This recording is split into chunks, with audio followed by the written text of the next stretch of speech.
I checked into a neurological rehab, and I was in that rehab for 2 months. And that rehab, I had to learn how to talk again, I had to walk again. I was totally paralyzed on one side of my body. I had no movement at all. And you can kind of see the scar from the face mask on here. And I was missing teeth. I was in pretty rough shape. I had lost like 40 pounds. I was very skinny, like frail. And so I was in a wheelchair.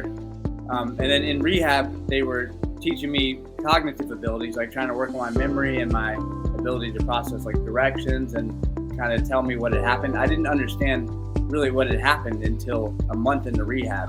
Because my mom was there and I kept asking her, I'm like, Mom, what am I doing at this place? She's like, Cody, you got in a bad accident. I was like, I know I got in a bad accident, Mom. People break their legs all the time. She's like, Cody, you have a brain injury. And then I would just change the subject. I would like ignore, I didn't comprehend or I didn't process that I had a brain injury. She would tell me to hand her a cup and I'd hand it with my functional side. And she'd be like, no, hand it to me with the other side. And then she said I would look at it and then just my eyes would kind of go around and then I'd change the subject. I'd be like, oh, tomorrow. Like I wouldn't acknowledge that I was paralyzed on one side of my body. But after a month and a half of rehab, I finally was able to move. They needed my bed in rehab, so I went to a hotel that was handicap accessible. I was still in a wheelchair. My house has a lot of stairs, so I had to work on stairs a bunch until I could do them to get moved back home. So over 2 months after my accident, I was able to move back home, and then I started going to physical therapy 5 days a week for a year and a half to get back all my function on my left side. So it's been a full-time job, and now I don't have complete function, but I walk very well. You can't really tell. My hand, they said I would never use this hand again. It was stuck like this for months, and they wanted to do surgery on it to replace the tendons because they said I'll never be able to open the hand again, but I can open it. It's not great, but I can get there kind of.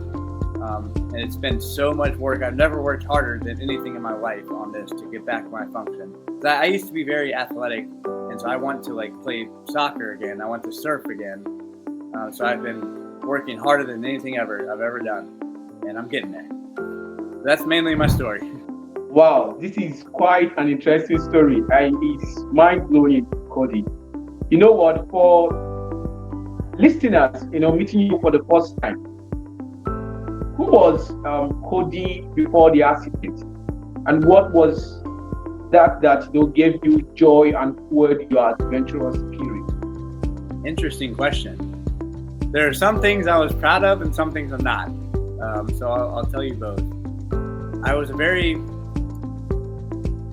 happy. I was seeking a lot of fun. Like that was my main focus, was how much fun can I have. But I also was always making sure everyone around me was having a good time too. I was very active. I did a lot of traveling. I would go around the world and I would hike big mountains. I taught scuba diving in Australia for a while. So I really liked to travel and do outdoor activities. I also, this is a part I'm not super proud of, but I did like to party. So I was kind of a party boy. But after this accident, the things I love and the things that mean a lot to me have changed. I was always a family guy prior, and I loved my friends. I was very close to all my friends and family. But now that I've had this near-death experience, I want a family of my own. And before I was kind of just like free-spirited, always traveling around. And now I want to like create something stable where I can actually spend. I used to seek really like epic moments, like a lot of thrill. And now I want the little moments with the people I love more. So it kind of, once you lose all your physical abilities and you almost lose your life, it makes you put things in a different perspective.